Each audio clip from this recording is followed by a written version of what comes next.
김경래 최강 시사.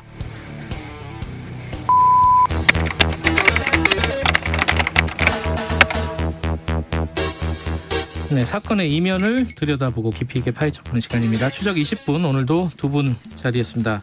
박지훈 변호사님 안녕하세요. 네, 안녕하세요. 박지훈입니다. 한겨레 신문 김한 기자님 안녕하세요. 네, 안녕하세요. 제가 농담 삼아서 오늘이 윤석열 총장 추미애 장관 뭐 관련된 얘기하는 게 마지막일 거다라고 했는데 마지막이 아닐 가능성이 높죠, 사실은. 그렇죠. 오늘 이제 징계위원회가 10시 반부터 열립니다. 네. 신문이 준비되어 있습니다. 증인 신문이. 네. 원래 같으면 징계위원들, 예컨대 판사들이라고 표현을 하겠습니다. 징계위원 신문이 징계 절차에서는 일반적인데 이번에 변호인, 특별 변호인의 신문도 허락을 했습니다. 그리고 한 명당 최소 1시간이 이상 소요될 거예요. 8명 중에 뭐 참석 인원이 얼마가 될지 모르겠지만 5명은 무조건 참석한다고 하기 때문에 상당히 오랜 시간이 걸릴 거고요. 그렇다면 물리적으로 오늘 징계위원회가 마칠 수 있을지. 밥도 먹어야 되고. 식사하고 중간에 뭐 의결도 하고 예컨대 한다면 시간이 꽤 걸릴 겁니다. 또 절차 갖고 또 한번 싸우겠죠. 다 당연히. 지금 벌써 그죠? 절차 얘기를 계속 하고 있거든요. 네. 제가 지난번 징계위 열렸을 때 기자들 사이에서 저녁밥을 도시락으로 시켜 먹느냐 아니면 밥 먹으러 가야 되니까 끝내느냐가 오늘 퇴근하느냐 마느냐의 분기점이 될 거라고 했는데 오늘도 마찬가지가 될 것 같고 그렇죠. 말씀하신 대로 사실 오전에는 이 절차 얘기만 하다 또 끝날 그럴 가능성이 가능성이 높죠. 그죠.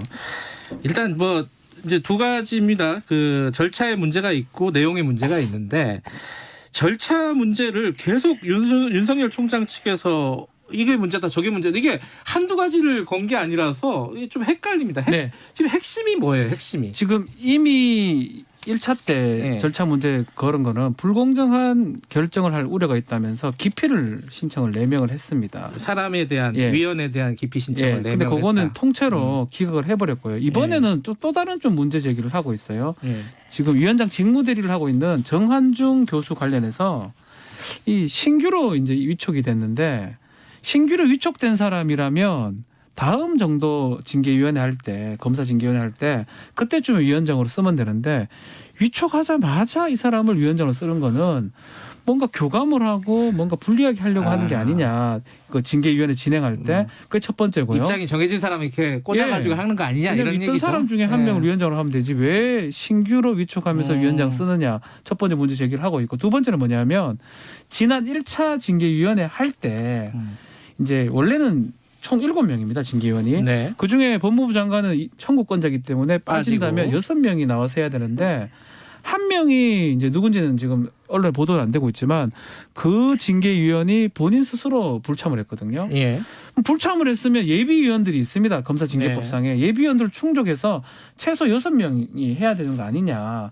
근데 그걸 빠진 상태에서 또 심재철 검찰국장은 회피를 해버리고 4명에서 재판을 징계위원을 여는 게 말이 맞느냐라고 지금이라도 7명 채워달라라고 얘기를 하는 그런 상황입니다. 그래서 자꾸 그 예비위원들 얘기가 나오는구나. 네, 그 그렇죠. 누구예요? 그 이문정 검사 검사도, 같은 예. 분들이 예비위원회 있니 없니. 근데 그것도 저는 좀 얘기가 안 되는 게 보도가 되면 안 되거든요. 이게 비밀 누설 금지가 돼 있어요. 누가 유출한 거예요? 그러면 모르죠. 그건 알 수가 없죠. 이 징계 절차에 대한 문제 뭐 핵심 좀 몇 가지 설명해 주셨는데 좀 추가로 좀 말씀해 주시죠. 그러니까 이게 윤총장 쪽에서 계속 이제 집요할 정도로 절차 그렇죠. 문제를 제기하고 있는데 그 이유는 결국에 이제 다음 스텝을 보는 거죠. 그러니까 법 소송으로 갔을 때는 절차적 정당성 여부가 징계의 정도보다 훨씬 더 중요한 문제이기 때문에 그 부분을 계속 제기를 하는 거고, 그러니까. 지금 이제 말씀하신 것처럼 처음에는 징계위원 자체를 기피하겠다라고 하다가 지금은 이제 징계위 구성을 문제 삼고 있는데 이거 자체가 이제 윤 총장 측에서 이 징계위가 말씀하셨지만 이미 결론을 내놓고 진행되고 있는 거 아니냐 이 얘기를 돌려서 하고 있는 상황이고요. 근데 저는 솔직히 좀 놀라운 게 세상 어느 징계도 사실 이런 절차를 밟지는 않거든요. 그러니까 우리가 통상적으로 징계라고 한다면 징계 사유가 적발되면 징계위원들이 뭐 당사자 소명 정도를 듣고 징계 여부를 결정하면 되는 건데 그게 뭐 검사 징계법이 어떻게 되어 있건 간에 통상적으로 우리가 생각하는 징계가 그런 거죠. 그러니까 그렇죠. 그러고 나서 그게 문제가 있다고 생각하면 본인이 소송을 가면 되는 건데 지금 이 징계위원 자체가 흡사 무슨 형사재판을 하는 것처럼 서로 다투고도 있어서 이 자체 자체가 너무 소모적이다. 이게 이런 세기의 징계 같아요. 저도 세기의 재판이 아니라 세기의 징계예요. 저도 국방부 같은데 근무를 하면서 징계를 꽤 많이 했습니다. 아 그래요. 징계는 잘 안 봐줍니다. 네. 형사 절차는 절차를 다 준수를 해야 되지만 징계위원은 하다가 화가 나면 증인심을 누가 합니까? 거기서 징계를 하는 상황에서 안 받아주는 게 일반적이거든요. 그런데 지금 우리 김한 기자 설명처럼 정말 이렇게 어렵게 재판보다 더 어렵게 이렇게 진행되는 그래서 제가 세기의 징계다라고 얘기를 하고 싶습니다. 그러니까 이 윤석열 총장 측 입장은 지금 이걸 재판으로 여기는 것 같아요, 그죠? 하나의 재판으로, 그죠? 그렇게 상정하고 얘기를 하는 것 같고 그렇게 되니까 사실은 추미애 장관이 선정한 징계위원이 징계하는 것 자체가 문제다라는 얘기까지 하는 거니까. 그렇죠. 그죠? 재판으로 생각을 하고 있고 뭐 또 얘기를 언론이 뭐 하나 다 받아 써주니까 더 하는 것 같아요. 뭔가 더 얘기를 해주면 또 써주고 이러니까 더 많은 절차적 부분에 대해서 얘기를 하고 있는 것처럼 보입니다. 그 절차에 대해서 새롭게 또 나온 얘기가 원래 이제 기피 신청을 4명을 했는데 다 기각이 됐잖아요. 네. 심재철 국장만 아까 말씀하신 대로 본인이 이제 회피를 하는 상황이고, 근데 신성식 검사장 네. 이분한테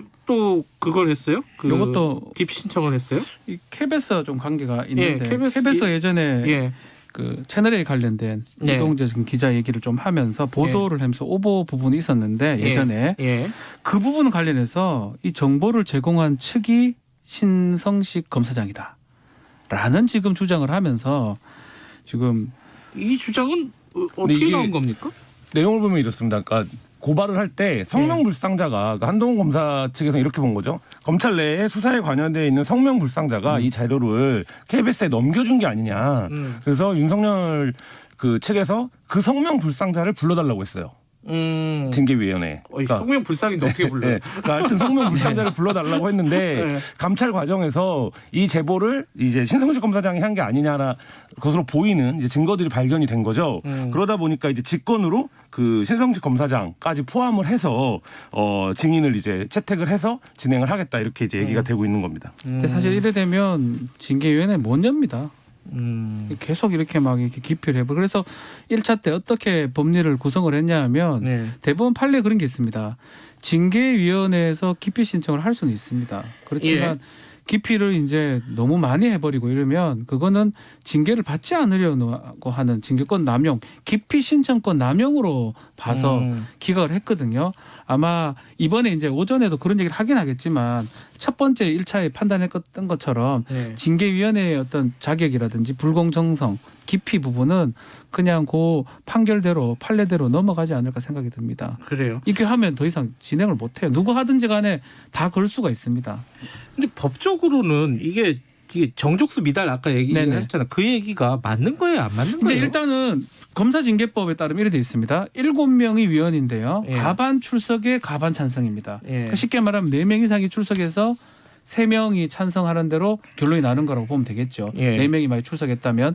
근데 문제가 그 부분 같아요. 그 한 분, 빠졌던 한 징계위원. 이 사람이 이미 본인은 나갈 수 없다고 통보를 했는데 예비위원을 충원을 안 시키고 했다 그러면 조금 위법적 소지가 있을 것 같고요. 근데 이 사람이 당일날이라든지 뭐 직전에 통보를 해가지고 예비위원을 소집할 수 있는 시간적 여유라든지 이런 게 없었던 상황이라면 그렇게 진행할 수밖에 없었을 것 같고요. 이 부분은 아마 구체적으로 좀 따져봐야 될 것 같습니다. 일단은 원래 법대로라면 징계위원이 7명인데 예비위원을 둘 수 있도록 돼 있고 결혼이 생기면 예비위원을 보충하도록 돼 있습니다. 그래서 이제 윤석열 총장 측에서 예비위원을 언제 선정한 거냐 그 날짜를 그 계속 하고 공개를 있죠. 해라 뭐 이러고 있는데 아까 뭐 김한 기자 얘기대로 이걸 하나하나 다 알 필요가 있는가 싶긴 해요. 독자나 청취자분들이 어쨌든 간에 이래가지고 오늘 징계위원회가 열리는데 아까 말씀하신 대로 언제 끝날지는 몰라요. 근데 정한중 지금 위원장 맡고 계신 분이 오늘 끝내는 걸로 합의를 했다? 뭐 이런 얘기를 했다고 그래요? 뭐 그렇게 합의가 된 건 아닌 것 같고요. 가능하면 오늘 끝내는 방향에서 고민을 했던 건 맞는 것 같은데 이게 증인이 이제 8명까지 늘어나고 그 윤석열 총장 측에서 우리도 신문할 기회를 달라라고 얘기를 하면서 그거를 받아주면서 사실 이제 오늘 끝날 수 있을지 이 부분은 좀 불투명 해졌는데 왜냐하면 또 윤 총장 측에서 오전 내내 또 이제 그 아까 말씀드린 것처럼 절차 문제를 또 제기할 거기 때문에 바로 이제 증인에 대한 신문으로 들어가기 좀 어려울 거고 그렇다라고 하면 절차는 이렇습니다. 이제 증인신문을 하고 퇴장을 하고 심의 징계위원들끼리 모여서만 이제 논의를 해서 의결을 하면 되는 건데 징계 수위를 사실 이제 오늘 내로 끝낼 수 있을지 이거는 좀 불투명한 상황입니다. 지금 앞으로 남은 절차는 만약에 오전에 뭐 이거 기피 관련 절차 부분 따지면 그걸 해야 되고요. 네. 두 번째로 증인 신문을 하도록 돼 있습니다. 8명. 예. 그중에 출석한 사람들 할 거고요. 그게 마무리가 되면 최종 의견 진술을 받을 거예요. 변호인 측. 윤석열 총장 아마 지금 불출석한다고 지금 얘기를 하기 때문에 변호인 측이 이걸 얘기를 할 걸로 대리에서 보이고요. 얘기하고 그게 끝나면 이제 표결에 이 과정을 거치고 그래서 의결을 하는 상황이 될 건데 예. 이제 문제는 증인 신문 과정이 이제 꽤 많이 걸리지 않을까. 그래서 정환중 교수 같은 경우도 변호사 출신입니다. 그래서 이제 재판할 때 증인 신문이 길어지면 이 사실을 좀 통제하는 재판관들이 있어요. 법관들 중에 아니면 되게 재판 지휘권을 적극적으로 행사하는 경우가 있습니다. 네. 그렇게 하면 시간 통제가 돼가지고 오늘날로 이제 완료가 가능한데 이제 그걸 다 들어주는 입장에 이제 재판 법관이다 이러면. 사실은 오늘 안에 사실 어려워요. 제가 봤을 때는. 오후의 상황이 굉장히 다이내믹해질 수도 있습니다. 왜냐하면 그렇죠. 윤 총장이 최후에 이제 발언을 하기 위해서 올 수도 있어요. 올 수도 있습니다. 예. 그러면 사실 굉장히 그 또 주목도를 높일 수 있기 때문에 오전에 어떻게 진행되는지를 좀 봐야 되고 그래서 이제 윤 총장이 오늘 이제 만약에 법무부에 등장을 네. 한다면 굉장히 좀 주목도가 확 높아질 신문 거죠. 과정 오지는 않을 거고요. 그걸 이제 의견 계속 얘기를 듣고 있다가 최종 의견 진술은 사실은 윤 총장이 하는 게 맞는 거거든요. 이것도 안 돼요. 사실은 징계위원회 왔다가 안 하다가 나중에 나 의견 진술하고 갈게요. 이거 하면 난리 나죠. 이게 말이 안 되는데 어쨌든 간에 그런 일도 일어날 수가 있을 것 같아요. 태상 어느 징계가 징계 대상자가 오냐 안 오냐가 이렇게 쟁점이 되고 이게 예. 말이 됩니까? 예. 어쨌든 근데 이제 요거 오늘 결정이 나든 아니면 다음에 한 번 더 열리든 간에 결정이 뭐 조만간 나는 건데 이게 뭐 다들 예측들을 해요. 뭐 어떤 신문 같은 경우에는 누구는 6개월 예상하고 저는 있고 좀 아주 부적절한 것 같아요. 누구는 2, 3개월 얘기. 이걸 얘기를 드릴게요. 네. 이거 어떻게 하냐면요. 이게 양정 기준이 정해진 게 하나도 없습니다. 초유의 일이기 때문에 네. 일반적 징계라면 뭐가 비위 사실에 따라서 중하면 뭐 정직 이렇게 정해져 있는데 이거 정해지지도 않을 뿐더러 어떻게 된다면 지금 기준대로 4명 중에 3명 세 번째 사람의 의견대로 됩니다. 상위로 예를 들어서 해임, 면직, 정직, 감봉이 나면 세 번째 기준이 정직이 되는 거고요. 아 그래요? 예. 예컨대 뭐 해임, 정직 6개월, 정직 3개월, 정직 1개월이면 정직 3개월이 되는 거예요. 그리고 이거를 의결을 한다는 게 뭐냐면 각자 자기가 적습니다. 적은 다음에 넣은 다음에 그걸 나중에 계산해서 하는 거거든요. 근데 이걸 갖고 누구는 정직 2개월 낼 거다. 누구는 정직 6개월 낼 거다. 말이 됩니까 그게? 거의 그걸 어떻게 보도를 하냐? 제가 보기에는 거의 북한 뉴스처럼 되어가고 있는 것 같아요. 확인할 수가 없으니까 맘대로 그게 예. 말이 됩니까? 그리고 그걸 얘기를 해서도 안 되죠. 누가 만약에 이용구 차관이라든지 정한중 그 위원장이 네 저는 정 6개월 생각하고 있는데 왜냐 신문도 안 했는데 어떻게 그걸 얘기를 합니까? 네, 그런 것 같아요. 그러니까 지금 이제 보수 언론들이 주로 해석하는 태도는 해임을 주면 너무 부담스러우니 바로 이제 소송이 들어가고 예를 들어서 해임을 했는데 해임 무효 가처분을 냈는데 인용이 됐어요. 그러면 검찰총장은 아마 해임이 됐으니까 바로 인선을 하려고 할 텐데 그러면 검찰총장 후보자가 있는 상태에서 검찰총장이 그 권한을 회복하는 이런 일이 벌어질 수도 있기 때문에 그러니까 그리고 정치적으로도 부담스러우니 해임이 아니라 정직으로 가서 내 임기가 7월까지죠. 그러니까 7월까지니까 뭐 그 선에서 사실상 이제 임기를 못하게 하는 수준에서 타협을 하지 않겠냐. 그러면 법원에서도 정직 가처분 소송 같은 경우는 너는 그러니까 징계 절차에 따라서 징계를 받았는데 뭐 그걸 또 가처분해 달라고 하냐라고 판단을 하기가 좀 수월하니 뭐 그런 부분들에 대한 어떤 정치적인 판단인 것 그러니까 같아요. 그 정치인들은 정무적으로 이렇게 판단을 할 수가 있습니다. 그렇지만 제가 그 4명의 위원들을 봤을 때는 그런 판단을 하진 않을 것 같아요. 그냥 오히려 징계 혐의가 적으면 오히려 정말 무혐의가 되거나 예를 들어서 제일 낮은 게 근신 같은 게 견책이 있거든요. 견책 같은 걸 하면 하더라도 이걸 뭐 적절하게 요거를 소송 들어가면 이게 안 되니까 정직 정도로 하자 이렇게는 하지 않을 겁니다. 다만 제가 말한 것처럼 하나, 둘, 셋, 세 번째 사람의 의견대로 지금 되는 거거든요. 그게 다수기 때문에 그래서 그런 결론은 날 수는 있어요. 재밌네요. 그 제도가 세 번째 사람이 다수니까요. 다수가 동의를 해줘야 되니까. 네. 그렇군요. 어떻게 나올지는 뭐 좀 더 지켜보도록 하고요. 다만 이 징계위원회 절차가 끝난다고 모든 게 마무리되는 건 아닌 것 같습니다. 또 시작이에요. 그렇죠? 그거로는 또 다른 어떤 시작이다. 해임이나 면직이 되면 또 그걸 갖고 행정소송은 무조건 할 겁니다. 네, 그리고 본안 소송도 가겠죠. 본안소송도 하고요. 한동안 계속 이럴 것 같다. 좀 답답하네요. 이게 끝나는데. 알겠습니다. 뭐 오늘 기다려보죠. 고맙습니다. 네, 윤석열 총장 징계 2개월, 정직 2개월로 결정이 됐죠. 이게 검찰 개혁과 관련된 일이기도 하지만은 사실은 정치적인 사건입니다. 사상 초유의 일이고요. 어떤 반응을 갖고 보이는지 양쪽의 얘기를 좀 들어보죠. 먼저 국민의힘 김기현 의원 먼저 연결하겠습니다. 의원님 안녕하세요. 네, 반갑습니다. 김기현입니다. 정직 2개월 평가부터 들어야 될 것 같아요. 어떻게 평가하십니까? 이렇게 뻔히 정해져 있는 거 아니겠습니까? 그냥 짜고 치는 고스톱이죠. 징계위원회가 열리기 직전에 네. 대통령이 국무회의에서 이미 지령을 내렸지 않습니까? 조치를 하라고. 사실상 그게 그렇게 해석이 될 수밖에 없는 발언을 하셨는데 네. 저는 이게 신성한 법의 이름으로 장난질을 치고 있다. 해도 이렇게 비열하게 할 수 있느냐라는 생각을 합니다. 이게 군사혁명재판소에서 예. 그냥 무작정 밀어붙이기 하는 것 같다. 세상에 아니 그 판사를 기소를 한 검사가 그 재판을 판사를 지명해서 재판을 한다. 이런 쇼가 어디 있습니까? 그냥 한바탕 쇼버린 거죠. 정말 대한민국의 법치주의가 무너지는 최일선에 이 비열한 부역자들이 있었다. 저는 그렇게 판단합니다. 근데 만약에 마음대로 할 거면은 해임하고 뭐 면직하고 이게 뭐 말씀하신 대로 한다면 그렇게 했을 거 아니겠습니까? 정직 2개월은 어떻게 해석하세요? 그러니까 쇼를 한 거죠. 해임이라고 하는 것은 사실은 예. 현행 법률상으로는 대통령이라 하더라도 법적으로 해임 권한이 없습니다. 임기 2년이 보장돼 있기 때문에 대통령이 그냥 그 일반 공무원 같으면 해임할 수 있지만 네. 검찰총장은 법률에 의해서 임기 2년을 보장해 놔서 해임 사유가 있다 하더라도 징계위원회를 거쳐서 해임하는 것이 대통령이 바로 해임을 못하도록 법이 되어 있는 거죠. 예. 그러니까 어차피 대통령이 직접 하면 국민들 정서도 좋지도 않고 또 그랬다가 대통령에 책임이 돌아올 것 같으니까 예. 대통령은 뒤에 숨은 것이고 예.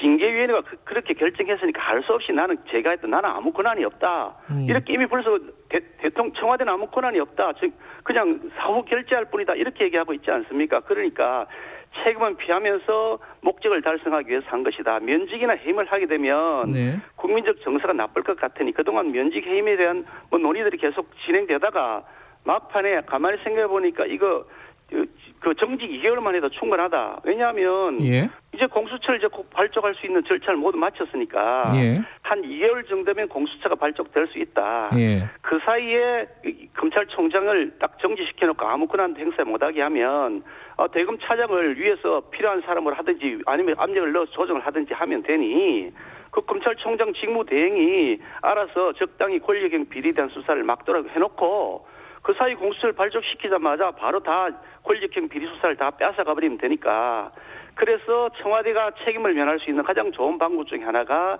정직 2개월이다. 이렇게 딱 사전에 정치적으로 판단을 한 것이죠. 뭐 이게 징계 어떻게 법적 징계입니까? 절차도 그렇고 내용도 그렇고 전부 다 불법 무효죠. 그러면 뭐 지금 법적으로 다투겠다는 거 아니겠습니까? 윤석열 총장이? 어떻게 예상하십니까? 윤석열 총장의 입장이 어떤지는 제가 알 바가 없지만 예.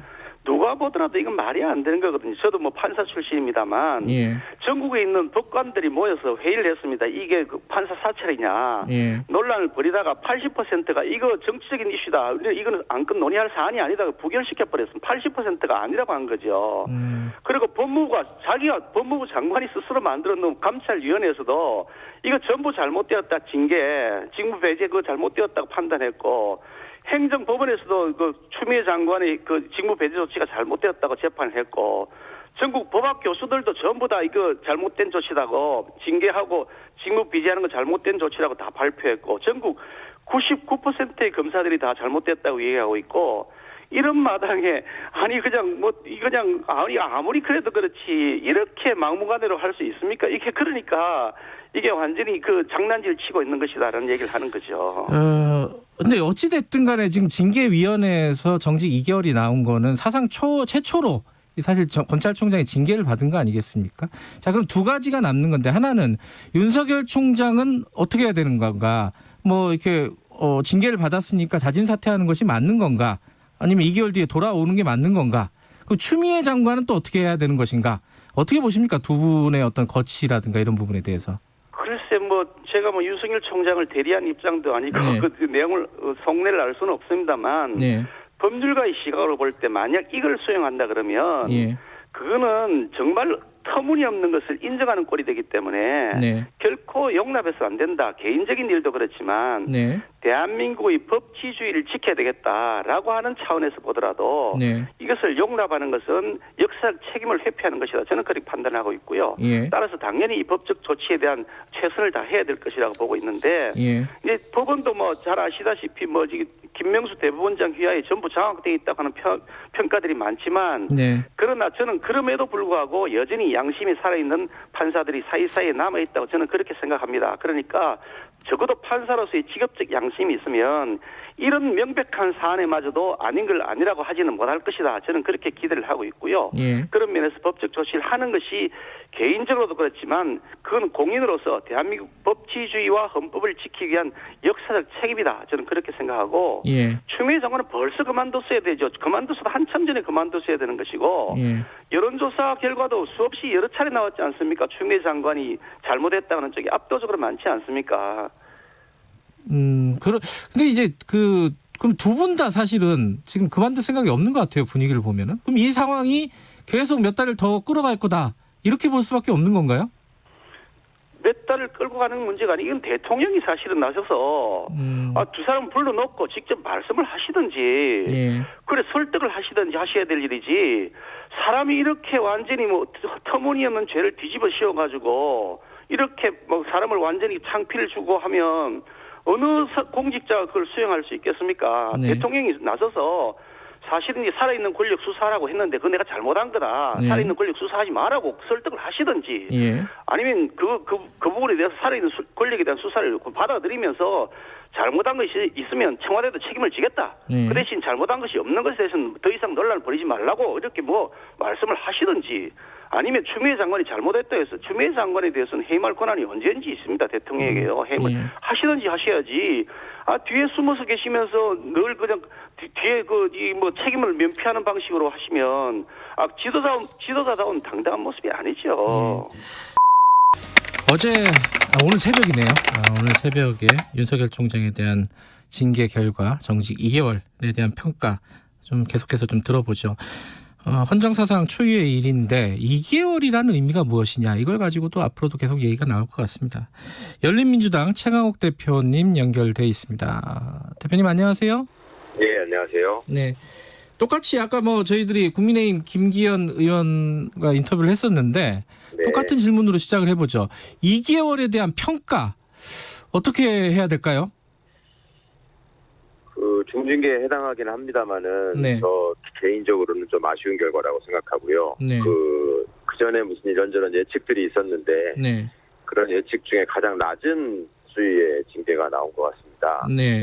아무래도 징계위원들이 4분이었고 네. 그 4분들의 의견을 순차로 이렇게 봐가지고 과반이 되는 피의자한테, 그러니까 징계 혐의자한테 가장 유리한 처벌을 택하다 보니까 네. 이제 구조상 불가피한 선택이 됐던 것 같은데요. 네. 하여튼 그리고 징계위원들이 판단하는 데 있어서는 아무래도 본인들의 신상이 공개돼 있고 그다음에 향후에 이제 법적 대응을 하겠다고 공언하고 있는 상황에서 징계 처분에 대한 집행정지가 있어서는 안 되겠다라는 점을 지나치게 많이 신경을 쓰신 것 같은데 네. 저로서는 하여튼 그 징계 사유를 가지고 이거는 징계 혐의가 있지만 불문에 붙였다. 이건 아예 징계 혐의가 좀 부족한 걸로 봤다. 이런 것까지 발표를 하셨던데 네. 그런 세부적인 판단에 있어서도 좀 견해가 달라서 이건 그렇게 생각합니다. 네. 좀 아쉬운 결과다라는 말씀이시네요. 지금 방금 말씀하신 게 그 불문에 붙인 혐의가 2개가 있지 않습니까? 언론 네. 사주들하고 부적절한 네. 교류 그리고 네. 감찰에 불응한 부분들. 불응한 거. 네네. 이 부분은 이게 언뜻 듣기에는 좀 납득이 잘 안 돼요. 그 징계 사유에 해당되는데 징계 사유로 보지 않는다. 이게 도대체 무슨 말인지 잘 모르겠어요. 어떻게 판단한 거예요, 이게? 그러니까 징계 사유에는 해당하지만 네. 그 징계 처분까지 이를 정도로 나쁜 행동은 아니다라고 봤다. 이런 말씀이신데 사실은 종합적으로 봐야 되는 문제인 거고요. 네. 그다음에 이분이 언론사 사주를 만났다는 것 자체가 그 중앙지검장으로 있을 때 그 역술가를 대동한 언론사 사주를 만났다는 거잖아요. 네. 그럼 이제 그것이 당시에 그 중앙일보 사주와 관련된 사건들이 그 직접 관련된 사건들이 있었느냐 아마 이 부분을 중점적으로 고려를 하셨던 것 같아요. 네. 그렇다 보니까 조금 고려가 약하지 않았느냐 뭐 이런 판단을 하신 것 같은데 굳이 해석을 하자면 예. 그런데 이 징계 혐의라고 하는 것이 별도로 하나하나씩 떼가지고 이거는 뭐에 해당하느냐 이걸 뭐에 해당하느냐를 더해가지고 하는 게 아니라 네. 전체적으로 이게 징계 사유에 해당하면은 그중에 미약한 거 강한 거 이런 것들을 정해서 양정을 할 때 그러니까 네. 어느 정도의 수위를 정할 때만 하는 것이지 예. 저는 이렇게 사유를 나눠가지고 별도로 이제 설명하신 것을 그나마 절차상 뭐 정교하게 하기 위해서 그랬다고 말씀하실 것 같은데 네. 이거는 조금 의외고요. 그다음에 그 감찰 조사를 실질적으로 거부하지 않았습니까? 네. 그것이 만약에 하위 직원들이 그렇게 했으면 그 자체만으로도 상당히 중한 징계를 받았을 텐데 네. 이게 총장이라는 이유로 그렇게 하지 않게 된 거는 이 부분은 진짜로 좀 잘 이해하기가 어렵더라고요.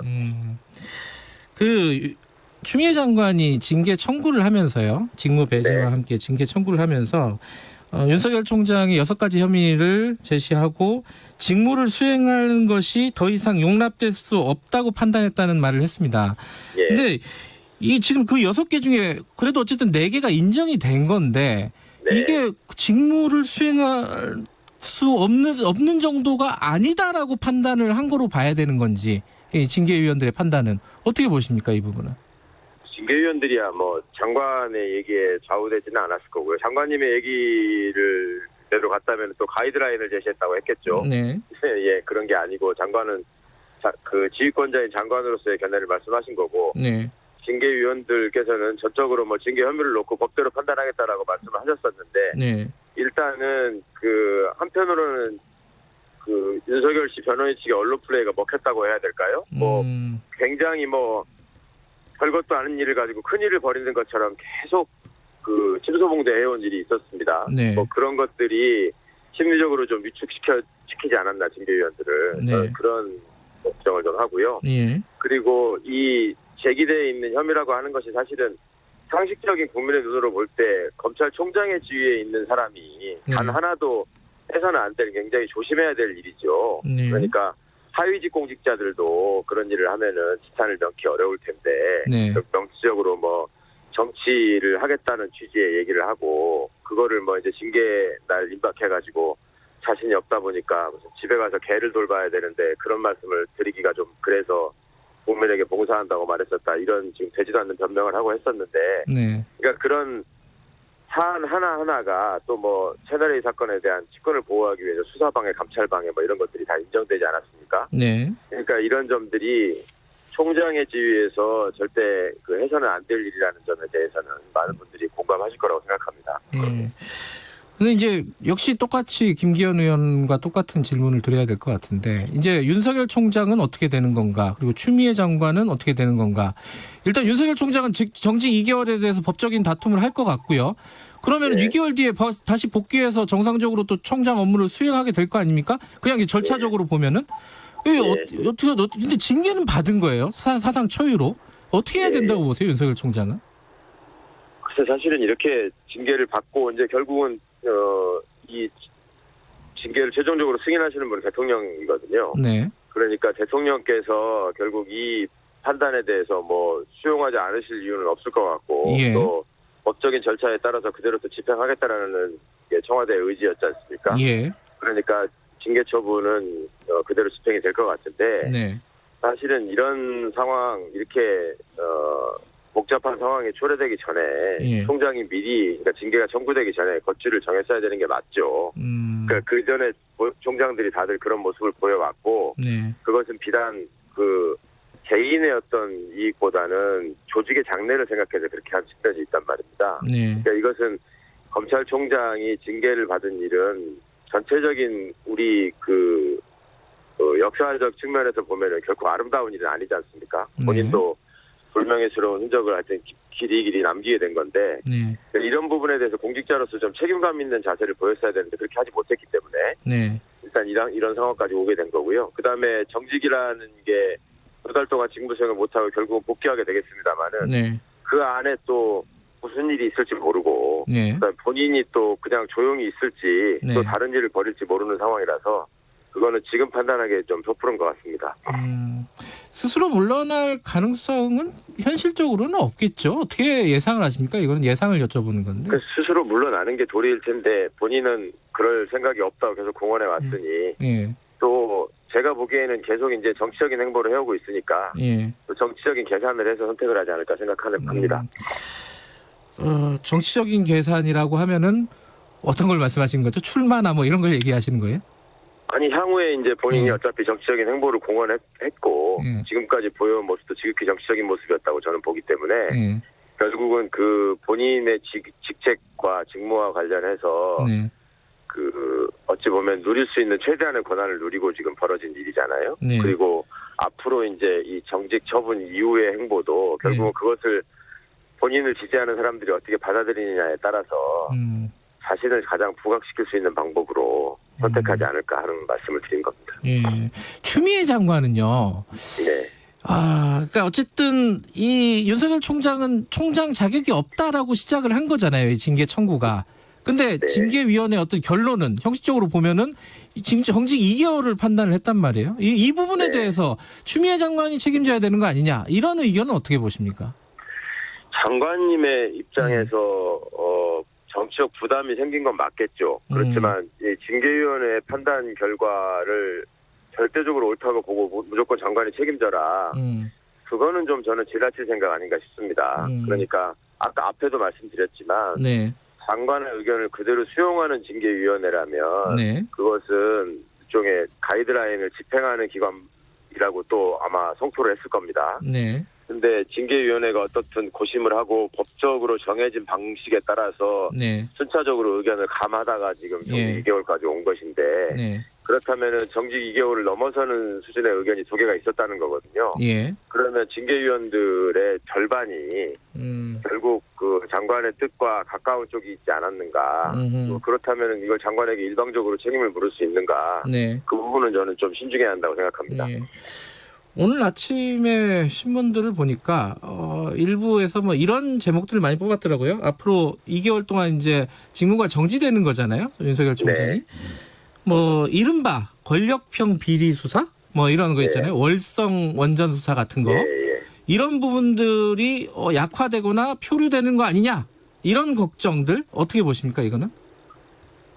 어떻습니까? 지금 검찰 조직이 그런 부분들을 의식해서 수사를 자제하거나 뭐 위축되는 모습을 보였나요? 오히려 이런 상황이 되면은 일종의 그 본인들의 존재감을 더 과시하기 위해서라도 더 시끄럽게 했던 것 같은데 네.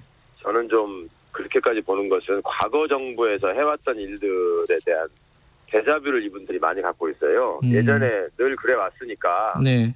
뭐 검찰을 또 어떻게 장악하고 뭐 조정해가지고 그렇게 하지 않겠냐라는 생각을 하실 텐데 네. 문제는 그 사건이 가지고 있는 함의가 정말로 권력형 비리를 밝히기 위해서 하는 것이냐 하는 부분은 좀 제대로 봐야 될 것 같고요. 네. 그다음에 수사라고 하는 거는 이미 시작됐는데 예. 그것이 뭐 중간에 멈추거나 사라지거나 할 수는 없는 일이죠. 네. 수사는 수사대로 진행이 돼서 하여튼 적법한 절차에 따라서 좀 정당한 결론을 내줬으면 좋겠습니다. 윤석열 총장의 여러 가지 뭐 징계와 관련된 혐의들 중에 검찰의 수사가 필요한 부분들, 예를 들어 뭐 공수처에서도 이 윤석열 총장을 대상으로 수사를 할 거다, 뭐 이런 예상들이 좀 있던데 어떻게 보세요? 이게 가능할 거라고 보십니까? 그거야 공수처가 출범한 이후에 이제 공수처 검사와 처장분들이 판단하실 수 그거야 있는데 그렇죠. 예. 일단 총장과 또 그 부인, 예. 그다음에 뭐 그 장모, 네. 뭐 이분들에 대해서 지금 제기되고 있는 문제들이 있죠. 예. 그리고 총장 스스로도 사실은 그 과거의 어떤 검사 시절의 행적과 관련해서 네. 좀 많은 문제들이 제기되고 있는 걸로 알고 있습니다. 예. 그런 것들이 지금 총장 재임 시기 때문에 사실상 수사가 될 가능성이 없어서 지금 묻혀있는 측면이 있는데요. 네. 그게 공수처가 출범하게 되면 아마 틀림없이 제기가 될 것이고 네. 이제 그런 일들이 제기가 되면은 공수처가 수사를 안 할 수는 없지 않겠습니까? 네. 그 혐의의 중한 정도에 따라서 또 범죄로서의 구성 요건을 살펴서 네. 뭐 공수처의 수사 대상이니까 당연히 검찰총장은 네. 그 부분에 대한 공수처의 판단이 있지 않을까 생각합니다. 지금 이게 이틀에 걸친 징계위원회를 보면은요. 예. 윤석열 총장 측이 절차에 대해서 계속 문제를 삼았어요. 기피 신청부터 해가지고 뭐 반론권 보장, 방어권 보장.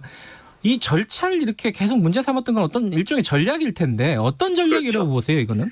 첫 번째는 네. 이제 실체 관계에서 사실 관계가 워낙 명확하다 보니까 그걸 다투기에는 지금 좀 그 힘이 붙였던 거예요. 네. 그러니까 그럴 경우에 이제 법률적으로 사용하는 일종의 테크닉이 이제 절차에 관해서 계속 이제 물고 늘어지면서 네. 그 부분에 대해서 이제 흠집을 내서 나중에 이제 법원으로 가게 되면 네. 그 절차에 흠결이 있어서 이 처분은 취소되어야 된다. 이제 이런 걸 염두에 두고 하신 방식인 것 같고요. 예. 이런 비슷한 모습을 아마 그 사법농단 사건의 재판 과정에서도 징계하고는 좀 다릅니다만은 거기에 전직 대법원장이나 뭐 고위 법관들이 많이 연루돼 있지 않습니까? 예. 그분들이 공통적으로 아주 절차를 꼼꼼하게 따졌었지요. 그러니까 그런 점들하고 좀 비교해 보시면 비슷한 일이 지금 벌어지고 있다. 네. 그리고 상대적으로 또 꼭 잊어버리지 말으셔야 될 지점은 보통 사람들이 징계나 재판에 임했을 때도 그렇게 절차를 따지고 또 준수해 주는가. 네. 그렇게 꼼꼼하게 또 지나치게 이렇게 배려를 한 거거든요. 사실은 지금 윤석열 총장의 경우에는. 저도 과거에 징계위원도 해봤고 징계위원회 간사도 해봤고 징계 처분에 관한 소송도 해봤지만 네. 이런 식으로 일일이 따져가면서 무슨 기록을 복사해주고 징계위원 명단을 공개 한 해 만에 또 매번 징계위원들에 대해서 일일이 기피 신청을 하고 네. 마지막에는 뭐 다시 또 연기해달라 이런 식으로 해서 또 연기를 하고 연장을 하고 이런 경우는 저는 처음 봤습니다. 네. 그러니까 이런 점들이 검찰총장이라는 위치에서 누린 또 하나의 특권이었다. 저는 그렇게 봅니다. 네. 전국의 뜨거운 현안을 여야 의원 두 분과 이야기 나눠보는 시간입니다. 최고의 정치 오늘도 두 분 모셨습니다. 더불어민주당 홍익표 의원님 안녕하세요. 네, 반갑습니다. 국민의힘 윤영석 의원님 안녕하세요. 예, 반갑습니다. 오늘 이 음악이 장중한 음악이 좀 어울리네요. 뭔가 일단락이 된 것 같기도 하고 좀 이따 얘기를 좀 해보겠습니다. 유튜브 라이브 열려 있습니다. 실시간 방송 보실 수 있고요. 문자 참여 샵 9730으로 보내주시면 저희들이 공유하고 대신 질문해 드리겠습니다. 짧은 건 50원, 긴 건 100원입니다. 스마트폰 콩 이용하셔도 좋고요. 토론의 룰이 간단하게 있습니다. 2분 원래 3분이었는데 2분으로 한번 줄여볼게요. 2분 정도 이내에서 말씀하시고 넘어가면 저희들이 마이크를 끄도록 하겠습니다. 그것만 기본적으로 지켜주시면 되겠습니다. 자, 이게 좀 지겨운 면이 있지만은 그래도 어제 그제 계속 큰 사건이었기 때문에 짚고 넘어가야 되겠습니다. 윤석열 검찰총장 정직 2개월이 결정이 됐고 대통령 재가까지 끝났습니다. 근데 추미애 장관은 사퇴를 한다고 사의를 표명을 했습니다. 이건 아직 결정이 된 건 아니지만은 자 지금까지 상황을 평가를 하고 이 얘기는 길게 하지 않아도 될 것 같고요. 쟁점을 보고 일단 평가를 양쪽에 좀 들어보고 시작을 해보죠. 먼저 이거는 야당부터 하시죠. 윤영석 의원님 먼저 지금 징계에 관련된 평가부터 해주시죠.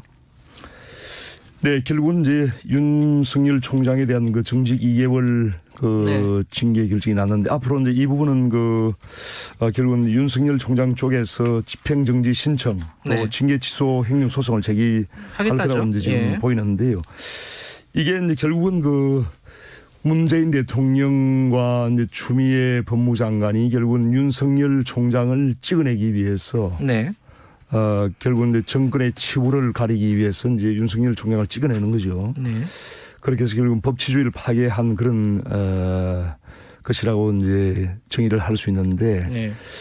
징계의 어떤 절차에서도 이제 상당히 불법성이 짙고요. 그 다음에 징계위원 구성도 편향. 그리고 추미애 장관이 징계를 요청한 추미애 장관이 다 이제 임명을 한 사람들이에요. 네. 결국은 반윤석열 그 인사들을 징계위원으로 임명을 한 거죠. 네. 그리고 징계 이제 청구 내용도 이 결국은 지금 만약에 그 판사들을 사찰한 그런 문구이라면은 이건 해임이죠. 정직 2개월이라는 것도 굉장히 어정쩡한 것이고 전혀 맞지 않는 그런 내용들. 판사 사찰 내용도 결국은 전국 판사 회의에서도 이것을 정식 안건으로 문제 제기를 안 한 내용이에요. 만약 이게 판사 사찰이 정말 그 불법적인 내용이 있다면은 전국 판사들이 들고 일어났겠죠. 그런 전혀 그런 내용이 아니기 때문에 정판사회에서도 문제제기를 안 한 내용을 결국은 징계위원들이 윤석열 총장을 징계를 주기 위해 짜맞춘 내용. 그 외에 이제 정치적인 중립성을 위반한 게 없습니다. 윤석열 총장이 정치를 안 하겠다라는 얘기를 안 했다고 이렇게 이제 징계를 주는 것은 정말 그 문제가 있다고 저는 생각합니다. 뭐 기본적으로 야당이 주장하시던 입장입니다. 그렇죠. 찍어내기다, 법치주의 파괴다, 그 징계 자체도 무리가 있었다 이런 주장이시고 여당 입장에서 좀 평가를 해주시죠. 어쨌든 그 최초의 검찰총장 징계하는 측면에서 매우 유감스러운 일이라고 저는 생각을 합니다. 그만큼 이 사안이 헌정 사상에서 중대한 사안이라고 보고 있고요. 네. 반면에 지금 일부 야당이나 언론에서 얘기하는 것처럼 살아있는 권력을 수사했기 때문에 검찰을 탄압하기 위한 징계다라는 것은 전혀 동의할 수 없습니다. 지금 문재인 정부에서만큼 검찰이 자유롭게 검찰 정치권은 물론이고 특히 정부 여당에 대한 수사를 이렇게 마음껏 하고 있는 검찰은 없다고 생각을 합니다. 도리어 지금 문제가 되는 것은 과도한 검찰권의 직권 남용 그리고 사실상 검찰의 정치적 중립을 넘어서 검찰 정치, 검찰이 실제로 정치를 하고 있는 이런 상황에 대한 심각성이 확인된 징계 절차라고 생각을 합니다.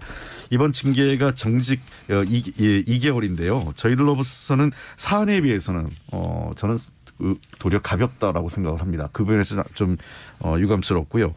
그러나 다만 정직이란 자체가 중징계에 해당하는 거기 때문에 윤석열 검찰총장은 이 사안에 대해서 스스로 굉장히 무겁게 받아들여야 된다고 생각을 합니다. 절차적으로 충분히 반영을 했기 때문에 징계 과정에서의 절차적인 문제, 법의 절차를 충분히 따랐다고 생각을 하고요. 네. 법무부 장관이 자기 사람을 했다고 하는데 거기에 오신 분들이 다 그 로스쿨 교수들이시고 상당히 우리 사회에서 법과 관련돼서 기본적인 소양과 그 양식을 가지신 분들이기 때문에 그렇게 그분들에 대해서 정치적 공세를 하는 것은 또 다른 측면에서 징계권을 징계 절차에 대한 어떤 위법성이나 이걸 강조하기 위한 정치적 공격이다 저는 이렇게 봅니다. 이번에 다른 사안들은 그러니까 예를 들면 재판부 분석 사찰 문건 같은 경우는 다 인정이 됐는데 인정이 안 된 게 언론사 사저와의 부적절한 교류와 감찰에 대한 비협조, 그 두 개가 불문이 붙였는데 이건 죄가 없다는 게 아니라 죄가 있지만 묻지 않겠다라는 거라고 봅니다. 자, 징계 내용이나 이런 분들은 저번에도 얘기를 했고 계속 여러 차례 반복해서 다룬 거라서 양쪽의 의견을 듣는 걸로 가름하고요. 근데 이제 다만 지금은 추미애 장관 사임을 했고 윤석열 총장은 그럼 어떻게 해야 되는 건가? 추미애 장관 사임은 어떻게 평가하는가? 요 얘기를 먼저 좀 들어보죠. 이거는 여당부터 얘기 들어볼게요. 아까는 야당부터 들었으니까. 지금 추미애 장관 사임을 어떻게 해석을 해야 됩니까? 할 일 다 했다고 봐야 되는 겁니까? 아니면은 징계 자체가 조금 생각보다 애초에 생각했던 것보다 좀 수위가 낮기 때문에 책임을 진 거라고 봐야 됩니까? 어떻게 보세요? 그렇지는 않고요. 추 장관은 어쨌든 징계 절차를 마무리했고 징계 결정에 대해서는 저는 본인이 개인적으로 불만이냐 만족하냐 이거는 크게 중요한 것 같지는 않아요. 그 입장 때문에 한 게 아니라 본인이 징계 절차를 마무리했다는 측면. 그다음에 지금까지 여러 가지 논란으로 인해서 대통령에게 어떤 정치적 부담을 드렸다는 측면 이런 것들에 대해서 일단 본인이 사의 표명을 통해서 대통령에 대한 부담을 덜어드리고 이제 검찰 개혁이 자꾸 이 언론이나 야당에서는 두 사람 간의 개인적 갈등을 자꾸 치부하고 있기 때문에 본인이 있는 것보다는 이제는 다 후임자에게 그 바톤을 넘겨줘서 검찰의 제도적 개혁으로 좀 더 집중하는 것이 더 효율적이고 검찰 개혁을 제대로 할 수 있지 않을까 하는 개인적으로는 굉장히 정치적으로 잘한 결정이시다 보고요. 아마 본인으로서는 굉장히 어떤 책임을 다했고 그에 따른 또 다른 정치적 책임을 지는 거기 때문에 저는 여당 대표를 지내신 정치인다운 결정이라고 생각을 합니다. 윤석열 총장은 어떻게 해야 된다고 보세요? 윤석열 총장은 모르겠습니다. 그건 본인이 판단해야 되는데 아까도 말씀드렸지만 굉장히 초유의 검찰총장 징계고 중징계라는 걸 감안하면 본인이 이거를 또 소송을 걸어서 어떻게 하겠다라는 것은 매우 적절치 않다 생각을 하고요. 이 징계 자체를 수용하면서 스스로의 거취도 한번 판단해 볼 시기가 아닐까 생각을 합니다. 이거 유정석 의원 어떻게 보십니까? 우선 이제 문재인 대통령이 이제 이걸 재가를 했지 않습니까? 그리고 이제 추미애 장관의 이제 사의에 대해서 일정 받아들이는 그런 모양새를 취했는데요. 네. 우선 그 문재인 대통령이 추미애 장관에게 미안합니다. 시대의 임무를 완수했다 이런 식의 이제 표현을 썼단 말입니다. 예. 그래서 저는 저도 도저히 이제 이걸 동의할 수 없는 것이 임기재 검찰총장에게 정직 2개월의 징계를 주고 또 법치주의를 파괴한 이런 법무장관에 대해서 시대의 임무를 완수했다고 하는 것이 정말 정상적인 인식인지 모르겠습니다. 이게 지금 코로나 퇴치를 한 것도 아니고 뭐 경제를 살린 것도 아니고 집값을 잡은 것도 아닌데 이러한 그 법치주의를 파괴한 법무장관에 대해서 시대의 임무를 완수했다. 지난번 그 김현미 장관이 그만둘 때는 부동산 가격을 안정시킨 그런 공로를 인정했지 않습니까? 문재인 대통령이. 네. 이런 식으로 이 유체이탈 합법을 쓰는 것이 과연 정상적인가. 이건 정말 그 국민 고충은 안중에도 없고 자기 패거리들 그 체면만 살리는 그런 대통령이 국민의 리더가 될 수 없습니다. 정말 그 무능한 어떤 패거리 정치의 극치를 보여주는 것으로 생각을 하는데요.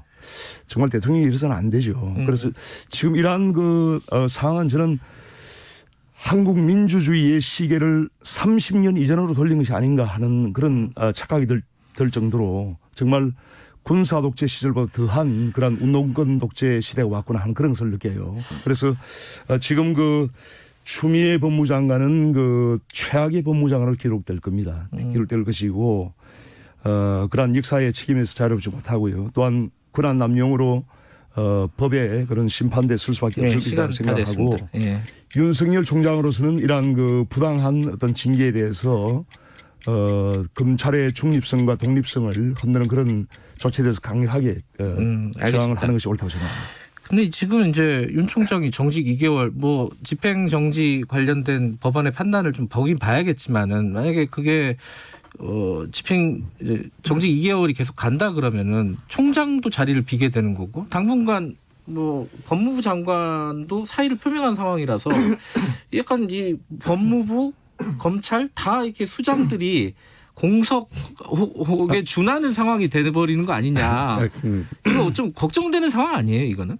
그렇진 않습니다. 네. 아까 근데 먼저 우리 윤 의원님이 뭐 패거리라고 했는데 제가 보기에는 그 방송에서 하기엔 좀 적절치 않은 용어다 이렇게 보고요. 유감스럽고요. 지금 이제 추미애 장관이 사의 표명을 했지 않습니까? 사의 표명을 했다고 바로 그 사표가 수리되는 건 아니고 아무래도 이제 그 대통령께서 아직 판단을 좀 확실히 하지 않으셨어요. 이걸 어떻게 처리할지 사의를 받아들일지 어떨지는 아마 받아들일 가능성이 높다고 생각하는데 그 경우라도 후임자 또 그 인사 후임자를 그 발탁해야 되고 인사청문회 절차가 있지 않습니까? 그때까지는 법무장관의 지위를 유지하는 거기 때문에 당분간 법무부 또는 검찰의 조직의 안정성을 추미애 장관이 유지해 가면서 후임자에 대한 절차가 이루어지지 않을까 생각을 하기 때문에 말씀하신 것처럼 큰 어떤 그 업무의 그 연속성을 끊을 정도의 그 어떤 공백 이런 거는 크지 않을 것으로 보입니다. 일부에서 그 원전 수사 같이 지금 현 정부를 약간 겨냥한 듯한 그런 수사들은 그러면 앞으로 좀 흐지부지 되는 거 아니냐? 이 걱정은 어떻게 보세요? 아니 좀 그렇지 않습니다. 지금 그 대전지검에서 하고 있는 거 아니겠어요?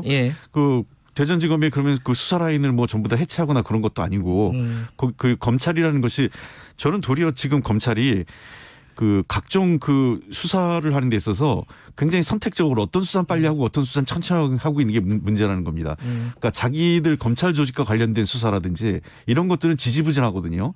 그래서 그런 측면에서 검찰이 균형 있게 뭐 지금 나오는 것처럼 선택적 정의, 선택적 수사 이런 말 안 나오게 균형 있게 그 공정하게 수사한다면 누가 검찰을 뭐라 하겠습니까? 윤 의원님 지금 그 윤석열 총장이 소송하고 이런 거 좋은데 이게 또 소송 들어가고 그러면 장기화 되는 거잖아요. 그래서 검찰 조직 자체를 위해서는 좀 거취를 결정하는 게 어떠냐라는 의견들이 있지 않습니까? 일부에 여당도 그렇게 의견을 내시는 분들이 좀 있는 것 같고 어떻게 보세요? 이 부분에 대해서는?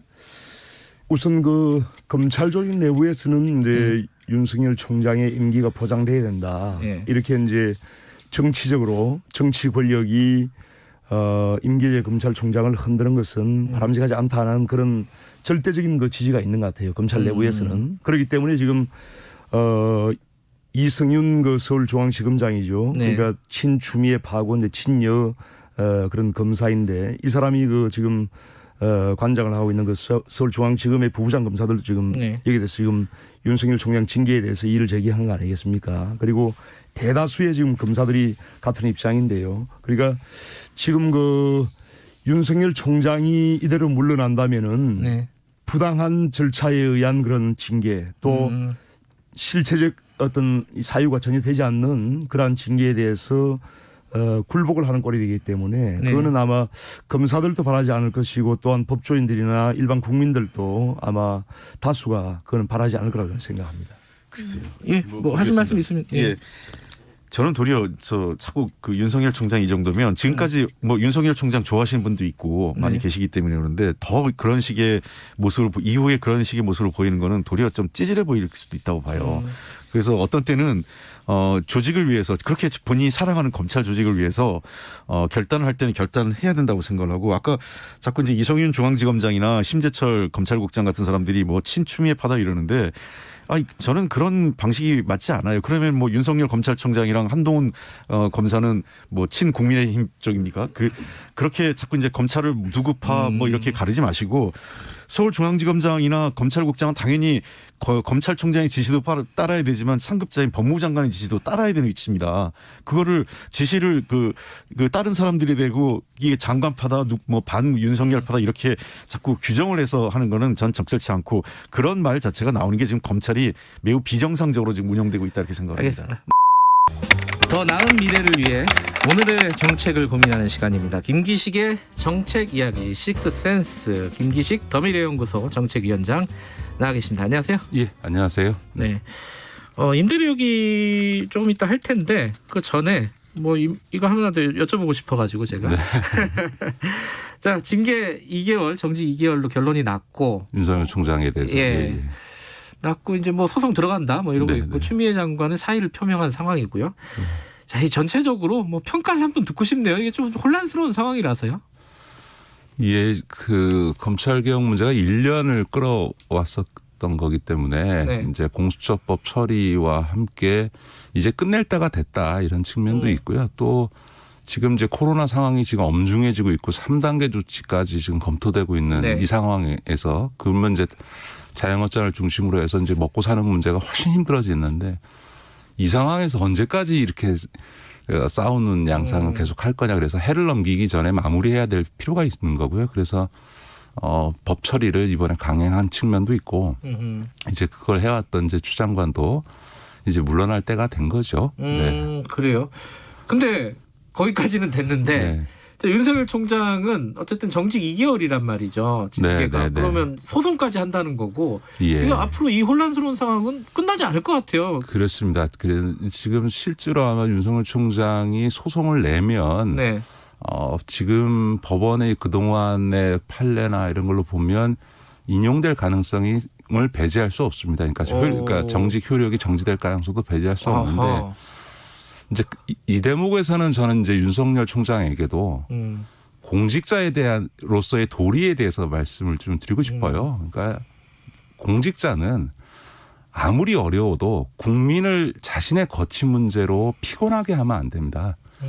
다시 말해서 만약 이 징계가 부당하다고 생각하면 다툴 수 있는 거죠. 다툰다 하더라도 본인의 거취 문제를 걸고 해서는 안 된다. 왜냐하면 물러난 뒤에도 예. 징계의 부당함은 다툴 수 있거든요. 이 KBS 예전에 사장이시던 정윤주 사장님도 사장. 예. 물러난 뒤에 4년 동안 다퉈서 결국은 해임 처분이 잘못됐다라는 판결을 내셨잖아요. 그러니까 다시 말해서 공직자는 자신의 개인적 신원은 개인적으로 다퉈서 정말 옳고 그름을 법원으로도 받고 싶으면 하되 이렇게 국민들이 피곤해하는 상황에서 자기의 거취 문제를 갖고 계속 국민들을 힘들게 하는 거는 네. 저는 공직자의 도리가 아니다. 네. 저는 그런 점에서 과거 뭐 제 얘기를 해서 그렇습니다만 제가 금감원장 물러날 때도 제가 한번 여쭤보려고 그랬는데. 네, 제기됐던 사안에 대해서 솔직히 뭐 법률적으로도 도의적으로도 전혀 문제 없다고 생각하지만 제가 물러났던 이유도 제 거취의 문제를 갖고 왜 국민들께서 먹고 살기 힘들어 죽겠는데 고민하시고 불편해하시게 할 이유가 뭐냐. 내가 억울한 거는 나중에 법정에서 다투면 되는 문제고 저는 이게 공직자의 태도이자 자세라고 생각합니다. 그런 점에서는 윤석열 총장도 오랜 검사로서의 공직 생활을 하셨기 때문에 네. 지금은 개인적인 문제는 법정에서 나중에 소송으로 다투더라도 공직자의 도리를 다할 때가 됐다. 그 말씀을 드리고 싶습니다. 옳고 그름을 얘기를 하시는 게 아니고 좀 다른 결로 말씀을 하신 건데. 그렇죠. 윤석열 총장도 그래도 총장까지 하신 분이 정말 해를 넘겨서까지 국민들을 이 피곤한 사안으로 계속 끌고 갈 거냐에 대해서는 판단을 하셔야겠죠. 알겠습니다. 이건 뭐 지켜보도록 하죠. 뭐 어떤 판단을 내리게 될지는. 네, 김경래 최강시사 2부 시작하겠습니다.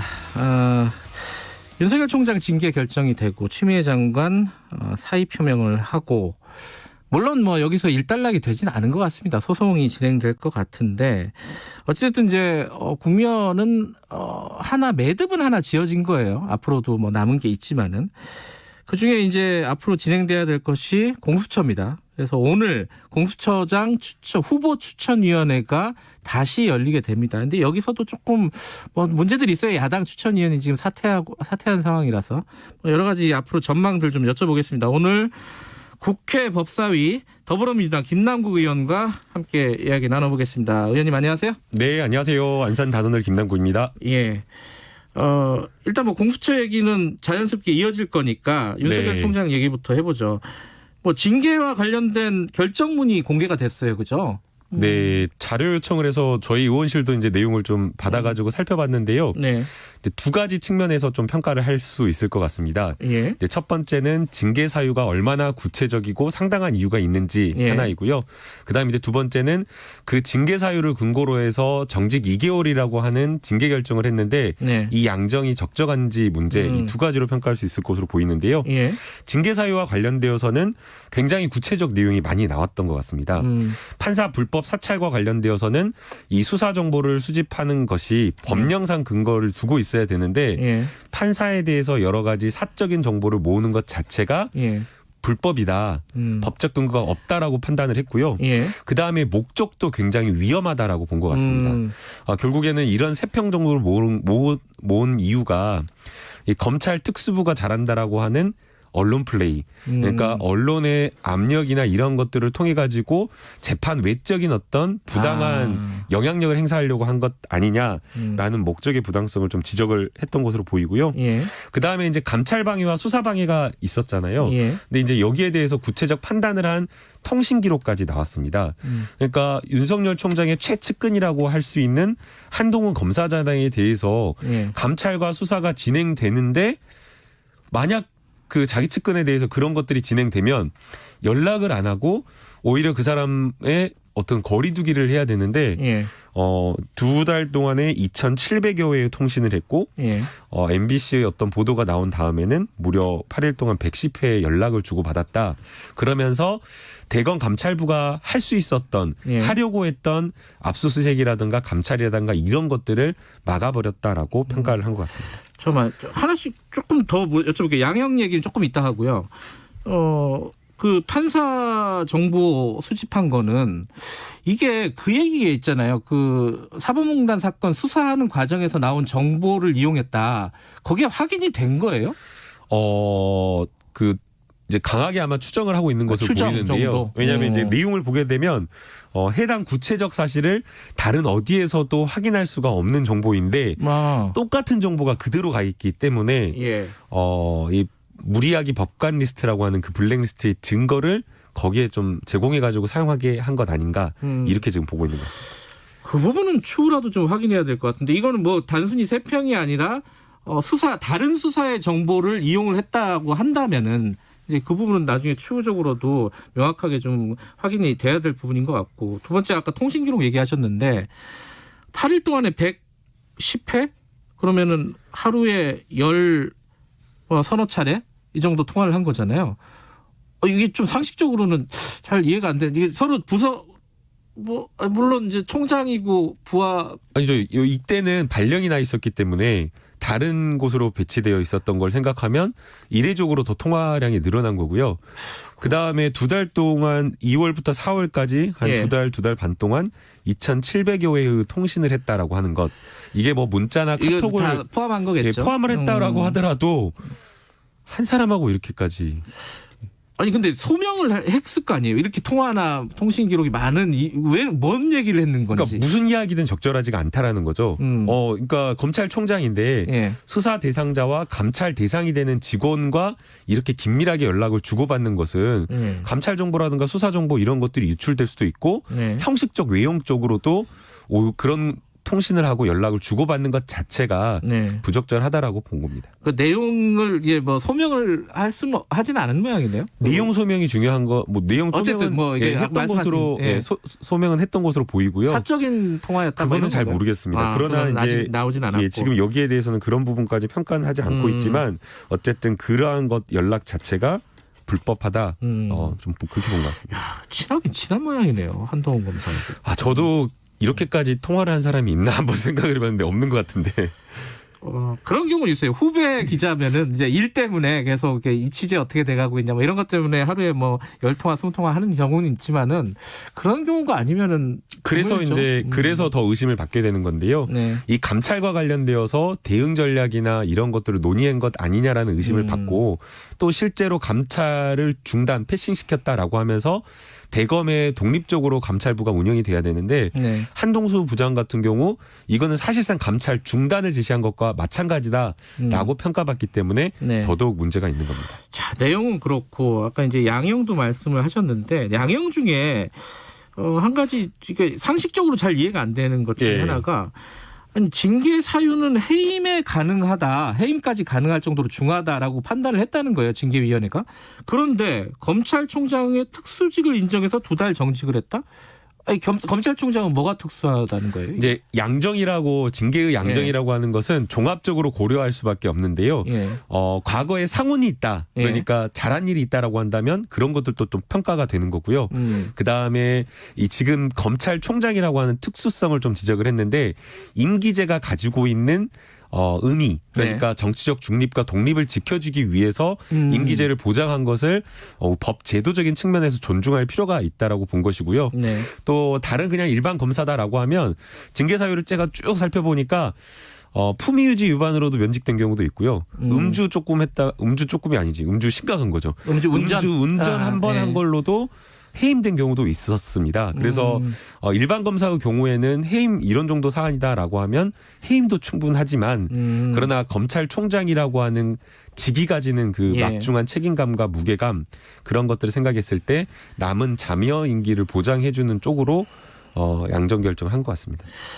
네, 어쨌든 이 결정이 나고 대통령이 재가를 했고요. 그대로 재가를 한 거잖아요. 그죠?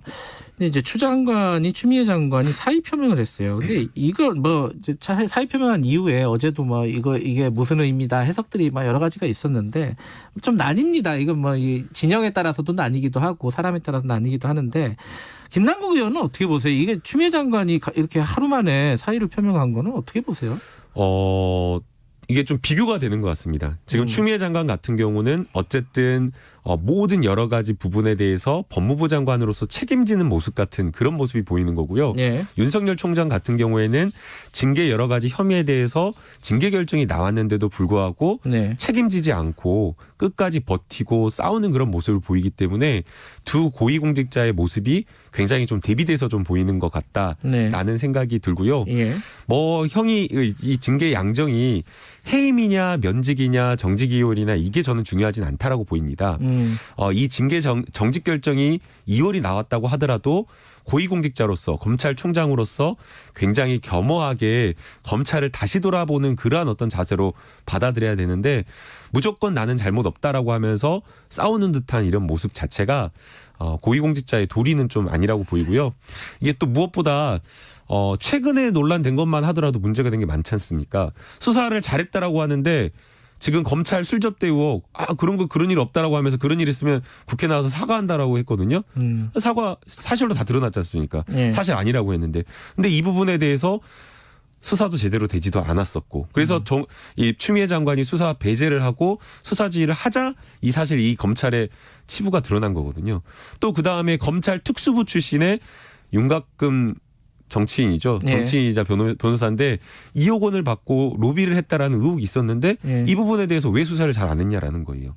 무려 5개월, 6개월 동안 수사를 했다고 하는데 수사 결과 하나도 안 나왔지 않습니까? 그런데 추미애 장관이 수사 지휘를 하자 실제 구속까지 이르는 그 결과가 나왔기 때문에 이런 것만 보더라도 검찰총장으로서 조금 더 국민에게 겸손한 모습을 보여야 되는데 그렇지 않아서 좀 안타깝다 생각이 듭니다. 그러면 자진 사퇴를 하라는 말씀이신 건가요? 뭐 자진 사퇴 이런 것들 뭐 명확하게 뭐 말하기는 좀 어렵겠지만 고위공직자로서 국민 앞에 도리는 전 있다라고 보입니다.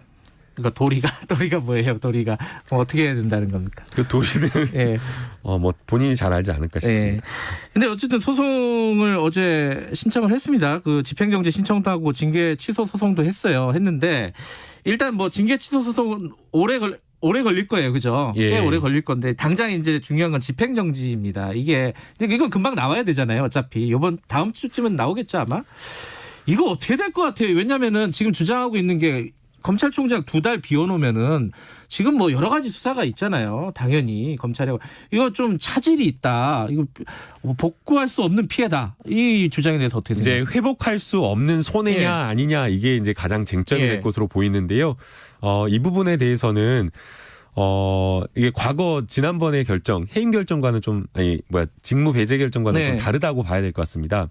왜냐하면 이것은 징계위원회에서 거의 재판 절차와 마찬가지에 해당될 정도로 증인 신청도 하고 그다음에 열람 복사도 허용해주고 신문기일도 여러 차례 지정을 해가지고 징계를 한 사안이고 또 검찰총장이 2달 동안 뭐 직접 본인이 수사를 하는 거면 모르겠지만 수사지휘는 누군가에 의해서 충분하게 대체될 수 있는 그런 사안이기 때문에 과연 이거를 회복할 수 없는 손해로 평가할 수 있을 것이냐 그렇지 않다라고 좀 보이고요. 그다음에 이제 뭐 회복할 수 없는 손해에 대한 쟁점뿐만 아니라 절차적 적법성 여부가 또 중요한 그게 쟁점으로 될 것으로 보이는데 이 부분에 대해서는 징계위원회가 특별히 신경을 써서 거의 징계를 재판, 형사재판처럼 진행을 했기 때문에 아마 절차적 적법성이나 위법성 문제도 크게 논란은 없을 걸로 보입니다. 그러니까 수사 차질 얘기 중에 이제 계속 나오는 얘기가 뭐 원전 수사, 라임 옵티머스 수사 뭐 이런 것들이 이제 예민한 수사들이잖아요. 이게 이제 일선 검사들이 뭐 알아서 하긴 하겠지만은 이 총장이라는 어떤 일종의 이제 검찰의 수장이고 일선 검사들 입장에서 보면 바람막이 같은 역할을 하는 거잖아요. 총장이 외부에서 오는 어떤 여러 가지 압력들 뭐 이런 것들을 막아주는 역할을 했는데 그게 없어지면은 이게 상당 부분 또 이제 여권에게 불리한 수사인데 이게 제대로 되겠냐 이 걱정 어떻게 보세요? 같이 묶어서 볼 것은 아닌 것 같습니다. 그래요? 원전 수사는 오히려 정치 편향된 수사라고 평가를 하는 게 맞을 것 같아요. 야당이 전격적으로 국민의힘이 새벽에 그냥 뭐 밤에 대전했다가 딱 집어가지고 고발장을 제출을 하고 고발장 제출하자마자 수사를 시작해가지고 막 압수수색 들어가듯이 이렇게 했기 때문에 이것은 굉장히 정치적으로 편향된 수사로 봐야 될 것 같고요. 라임 옵티머스 사건 같은 경우에는 오히려 윤석열 총장이 수사 배제가 되고 나서 제대로 수사가 되고 있습니다. 그 옵티머스 사건 같은 경우에는 저희가 이제 국회에서도 지적을 했지만 2019년도에 이 사건이 서울중앙지검에 고발되었을 때 제대로 수사를 해가지고 처벌을 했으면 기소를 했으면 거의 1조 원에 가까운 손해는 막을 수가 있었습니다. 그런데 그 당시에 윤석열 총장이 중앙지검장일 때 이거 수사 제대로 안 하고 그냥 불기소 처분한 겁니다.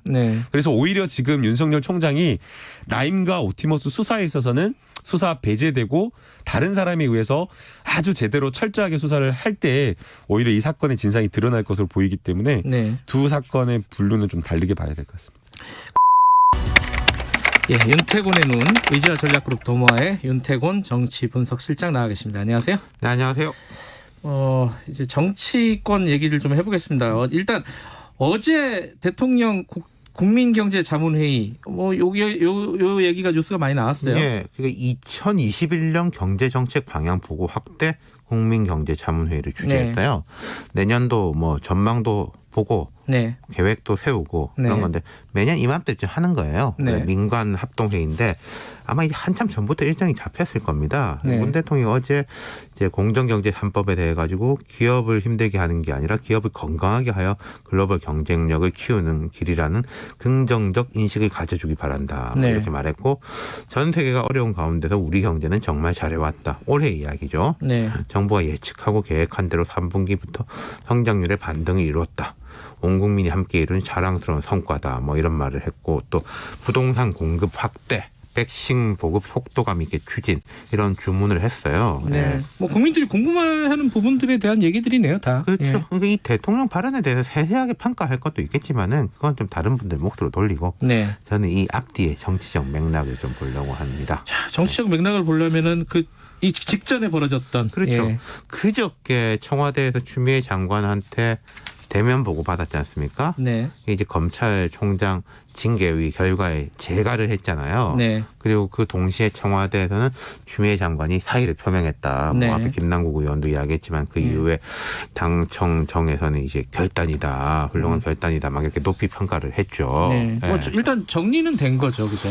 근데 이제 그렇죠. 그러니까 물론 청와대는 대통령이 재량 없이 재가했다. 예. 이렇게 설명했습니다. 즉 윤 총장 징계에는 대통령의 의중이 전혀 포함되지 않았다. 이런 논리입니다. 근데 이게요. 그러니까 오히려 윤 총장이 행정소송을 할 명분을 잡은 것도 있어요. 대통령 기계적으로 하셨다고 했다. 그러니까 나는 그 징계위하고 장관의 처사에 대해서 불복하는 거다. 뭐 이런 식의 이제 그 장군 멍군인 셈인데 예. 어쨌든 청와대나 여당의 생각은 검찰이나 법무부의 사안은 좀 일단락하고 예. 전국에 모두 전환이 필요하다. 앞에 김남국 의원 나와서 쭉 이야기하셨지만 제가 볼 때 과거보단 톤이 약간 다운됐다 이런 느낌도 들었거든요. 뭔가 정리됐다라는 이야기 속에서. 생각 아닐까요? 예. 근데 이제 자 그렇죠. 그러니까 추, 윤 두 사람 중 누구를 지지하느냐에 떠나가지고 온 나라가 이 문제에 매달릴 때냐 경제 코로나 얼마나 심각하냐 이런 여론이 만만치 않잖아요. 예. 근데 이제 정리가 뭐 됐다 안 됐다 뭐 평가는 있겠지만 어찌 됐든 간에 이제 전환을 하려고 한다는 건데 그렇죠. 이제 국면을 이게 가능할까요 지금 상황에서? 그게 이제 쉽지 않아 보이는 게 있어요. 일단 예. 그 윤 총장이 행정소송 하는 거고, 그렇죠. 뭐 행정소송 저도 두 달 후면 돌아오겠지만은 네. 민주당 의원들 다수가 윤 총장 자진 사퇴하라 뭐 이런 이야기를 하는데 하겠어요? 안 한다는 거잖아요 지금. 그렇죠. 안 예. 하겠죠. 예. 할 것 같았으면 벌써 했겠죠. 예, 예. 그리고 이제 정치 일정들이 쭉 있는 게 이제 공수처장 후보 다시 추천해야 되고 네. 두 사람 추천하면 그 중에 한 사람을 대통령이 이렇게 지목을 하고 그 사람에 대해서 인사청문회를 하고 그다음 공수처 인사위원회에서 차장 검사 한 20몇 명 되죠. 선임해야 하고 여기서도 여야가 부딪힐 일들이 많을 거예요. 예. 공수처는 검찰하고 연관도가 매우 높은 거 아니겠습니까? 아마 이게 다른 일이 아니잖아요. 사실은 한 덩어리. 수사관 선정에서도 아마 말이 나올 거예요. 그렇죠. 아마. 그리고 이제 뭐 국토부, 복지부 이런 지금 이미 개각됐는데 인사청문회 곧바로 들어가거든요. 네. 국토부 같은 데는 좀 만만치 않아 보이고 또 2차 개각. 추미애 장관 교체 문제도 있죠. 그리고 1월이면은 검찰 정기 인사인데 지금 윤 총장 편을 들었던 걸로 이렇게 해석되는 대검 차장, 뭐 고검장, 주요 지검장 인사 어떻게 할 거냐. 아하. 그리고 이제 또 편가르기를 제가 해본다면은 추 장관 편에선 검사장 숫자는 한 4~5명밖에 안 되지 않습니까? 예. 그럼 이 사람들이 이제 주요 포스트로 가느냐. 가느냐. 예. 총장이야 외부에서 투입할 수도 있는데 검사장을 그러기는 어렵거든요. 예. 이런 이제 인화성 높은 이벤트들이 줄줄이 있다는 거죠. 근데 추미애 장관이 이 인사까지 하고 나가려나요? 글쎄요. 뭐 그거는 뭐 제가 알 수 없습니다만 근데 시기적으로 볼 때 예. 그럼 법무부 장관을 내일 모레 그 후보자를 지명한다고 해도 그 사람 청문회 해야 되고 청문회 다 끝나야 되잖아요. 예. 그렇다면은 그 세 사람이 할 수 있느냐? 물론 차관이 대행을 하면서 할 수도 있습니다만은 그리고 역대로 볼 때 뭐 이상한 일이 있지 않는 이상 장관은 사의를 표명하더라도 후임자가 올 때까지 자리 지킵니다. 그렇겠죠. 원래. 예. 예. 자, 그러면 이제 지금 말씀하신 그 인화성 높은 이벤트들 이 와중에 사실 선거 국면으로 들어가는 거 아니에요? 그렇죠. 정치적으로 연말 보면? 연시까지 제가 이제 말씀드린 쭉 이런 이벤트들이 있고 그러면 예. 이제 한두 달 지나고 예. 그럼 서울시장, 부산시장 후보 경선 그리고 끝나면 또 선거 이러잖아요. 네. 그러니까 이런 정치적인 그 뭐랄까 텐션이랄까 긴장감이 계속 낮아지기가 어려운 상황이다. 예. 시기적으로 볼 때. 다만 예. 코로나 문제가 워낙 심각하니까 네. 야당이라든지 이런 쪽에서 이런 좀 정쟁적인 사안을 계속 들고 나오면 역풍을 맞을 수 있을 겁니다. 그렇겠죠. 그런 소지는 있어요. 예. 근데 그러려면은 정부 여당이 민생 분야에서 좋은 점수를 받아야 된다는 거예요. 부동산 문제나 코로나 대응. 근데 요새 코로나 대응에 대한 여론이 분명히 예전하고는 다릅니다. 예전엔 절대적이었다면 지금은 그렇죠. 지금 약간 논쟁적인 예. 면이 예. 있는 거죠. 더 안 좋아질 수도 있는 거고요. 지금보다. 그렇죠. 상황이 지금 안 잡히고 예. 있는 상황이니까. 그렇죠. 그러니까 이런 좀 민생적인 부분에서 여권이 득점을 못 한다면은 앞에 짚어본 인화성 높은 정치 이벤트들은 더 주목을 받을 거다. 그러니까 정부 여당은 지금 현재 코로나하고 부동산이란 민생의 과제, 윤석열 징계 이후에 쭉 배치되는 앞서 짚어봤던 정치적 과제 두 개를 동시에 수행해야 되는 거거든요. 네. 근데요. 정치 과제가 잘 풀린다고 해가지고 민생이 잘 풀리냐? 그건 아닙니다. 그렇죠. 또 약간 분리된 느낌이 네. 있죠. 근데 예. 민생 과제가 잘 풀리면은 정치 과제는 무조건 도움됩니다. 그것도 희한하네요. 힘이 붙으니까요. 민생 과제 잘 풀리면은. 네. 네. 그러니까 검찰 개혁한다고 코로나 해결되냐? 그건 아니죠. 그런 이야기 나올 수 있지 않습니까? 근데 코로나 해결되면 정부에 힘 실어 주자라는 식으로는 연결될 수 있다는 거죠. 그러면은 정부 여당이 판단할 수 있어요. 뭐가 진짜 중요하고 힘을 실어야 하는지를.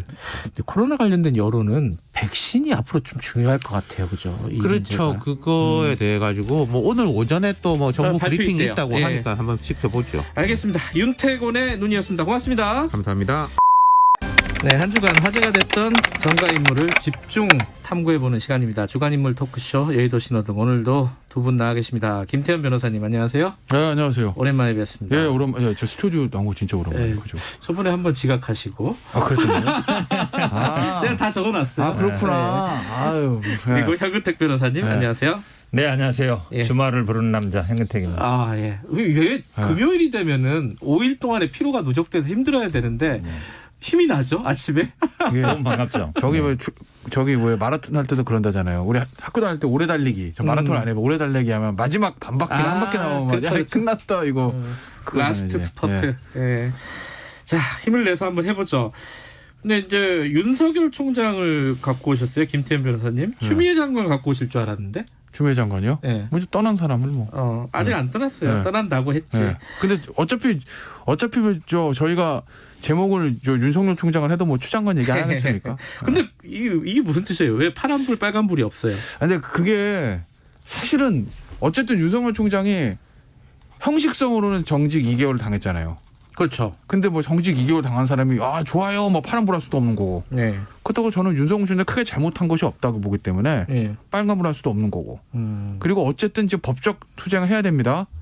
그죠? 그리고 네. 법적 투쟁에서 소송 이기든 지든 간에 이제는 또 정치의 어떤 싸움도 해야 될 상황이 왔어요. 네. 저는 어떤 형태로든 윤석열 총장이 정치인으로 변신할 거로 보거든요. 그래요? 그래야 본인이 산다고 저는 봐요. 그러니까 그게 이제 정치인이 변신한다는 게 제가 이제 대선 출마하겠습니다. 반드시 이게 아니라 내가 출마를 하든 누군가의 손을 들어주든 지금 20몇 프로 한 1, 2들 다는 이 지지도를 가지고 있는 사람이기 때문에 아마 이걸 더 키워서 뭔가 정치인으로 변신을 해야 본인이 아마 사는 길이 올 거라고 저는 봐요. 그래서 근데 어쨌든 이게 쉬운 길은 아니거든요. 어쨌든 고난의 행군이죠. 잘 되든 잘못되든 간에. 그렇기 때문에 이걸 뭐 색깔 없음을 했어요. 뭐. 알겠습니다. 그리고 현근택 변호사님은 김종인 위원장을 파란불로 들고 오셨는데 이 얘기는 조금 있다가 윤석열 총장 얘기 끝나고 하도록 하고 윤석열 총장 얘기 좀 해보죠.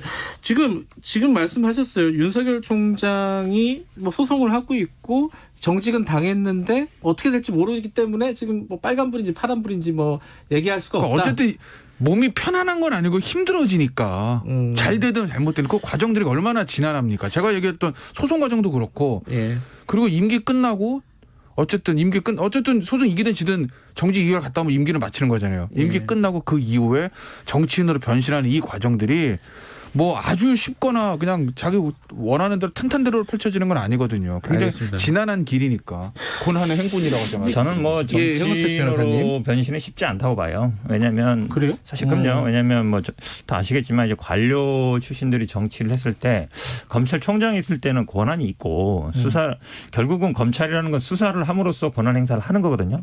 계속적으로 이제 뭐 원전 수사 이런 것도 하는 게 어쩌면 본인의 존재감을 드러나는 건데 네.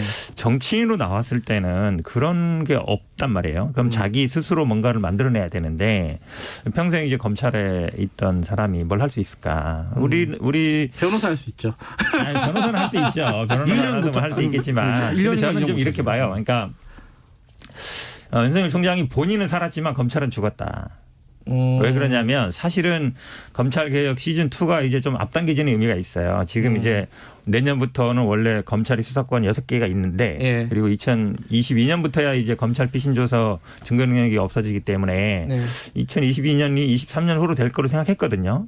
근데 제가 보기에는 아마 내년 정도에 이 6개 가진 수사권도 다 없어질 수 있어요. 그리고 검찰은 거의 그냥 공소청 정도로 머물고 검찰총장 직위도 한 차관급 정도 내려오고 그래서 아마 검찰의 직접 수사권을 완전히 없애는데 제가 보기에 윤석열 총장이 일조할 가능성이 높다. 왜냐하면 이번에 보면서 이게 이 정도 갖고는 안 되겠다는 생각이 사실은 정부 여당이 많거든요. 검찰개혁의 밑거름이 됐다. 그렇죠. 오히려 본인은 뭐 정치적으로 얘기처럼 살고 이럴지 모르겠지만 저는 그나마 남은 검찰의 이 수사권도 이제 없어질 가능성이 많은데 저는 뭐 거기에 아마 윤석열 총장이 일조할 것 같다는 김태현 변호사님 굉장히 못마땅한 저는 적으로 아니 뭐 검찰이 직접 수사권 없애고 이거는 네. 어차피 여권과 대통령이 윤석열 총장 임명하기 전부터 방향으로 잡았던 거잖아요. 그렇죠. 제가 뭐 그게 저는 옳다고 생각 안 하는데 어쨌든 방향을 네. 잡은 겁니다. 그러니까 제도의 개선. 네. 전 윤석열 총장이 여권에 마음에 안 드는 일을 했다고 해서 네. 이게 뭐 더 빨라지고 안 하던 걸 하려고 그러는 건 아니고 제도 개선 원래 하려던 거고 저는 오히려 반대로 그러니까 민주당을 지지하거나 대통령이 이제 아주 충성스러운 지지층 있잖아요. 핵심 지지층. 뭐 거긴 모르겠는데 거기 아니라 일반 중도 유권자들한테는 예.